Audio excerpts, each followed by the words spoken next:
Welcome back. The Department of Homeland Security celebrating a successful crackdown on illegal immigration in Los Angeles. More than 10,000 illegals have been arrested since ICE raids began in June.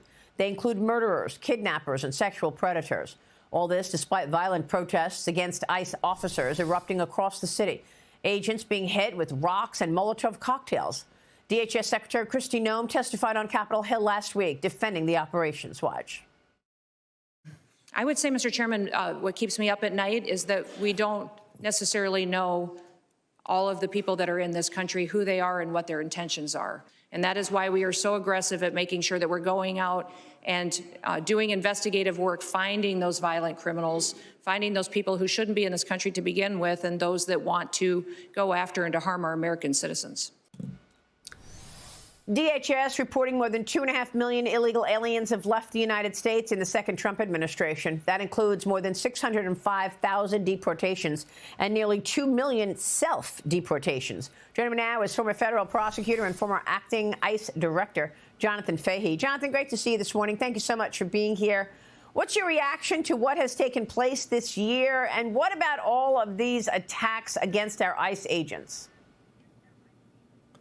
It's so amazing how successful the Trump administration has been this year. And I thought they would be successful, but they've even exceeded what I thought they'd be able to accomplish. If you think about 2.5 million people when you took the self-deports and the deportations just in the first year. So it's really amazing. And when you look at like what Kristi Noem was talking about in Los Angeles, they're doing it in spite of all of the efforts of the Democratic Party to fight them at every turn. And look at the people they're getting rid of, you know, child predators, murderers, people like that. So they are making our country so much safer. So look at the crime stats next year for this year. They're going to go down, way down. And I think one of the things going forward is the deterrence has been so successful. That's why we have nobody trying to come across our border anymore.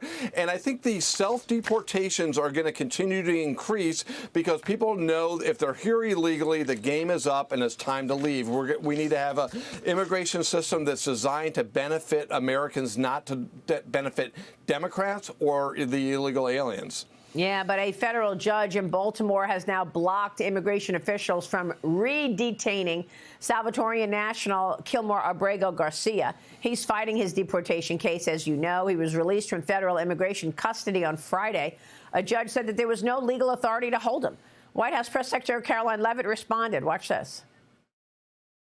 The White House, the administration, opposed this activism from a judge who is really acting as a judicial activist, which we've unfortunately seen in many cases across the country. Abrego Garcia is present in our country illegally. He is a proven human trafficker. He is a proven gang member. The administration has evidence of that. And as you saw from the Department of Homeland Security, they issued a statement saying they'll continue to fight this legal battle in court. Jonathan, Garcia says he'll keep fighting the Trump administration. Where do you see this case headed? Two things I think happening. One, they're going to appeal it in the courts because this judge really overstepped. The decision to deport is within the province of DHS, the Department of Justice, not a federal court. The only reason he wasn't deported, remember, his deportation was withheld because El Salvador was too dangerous, which goes to the second point, which is they should reopen the deportation hearings because the circumstances in El Salvador have changed. In fact, El Salvador is significantly safer than Baltimore or Prince George's County, where I believe he lives. So he'd be, if it's about his safety, send him back to El Salvador. So ultimately, he's going home. They're going to keep fighting this. Plus, he has the charges in Tennessee for human trafficking. But what's really amazing, it just shows how radical the Democratic Party is on this issue.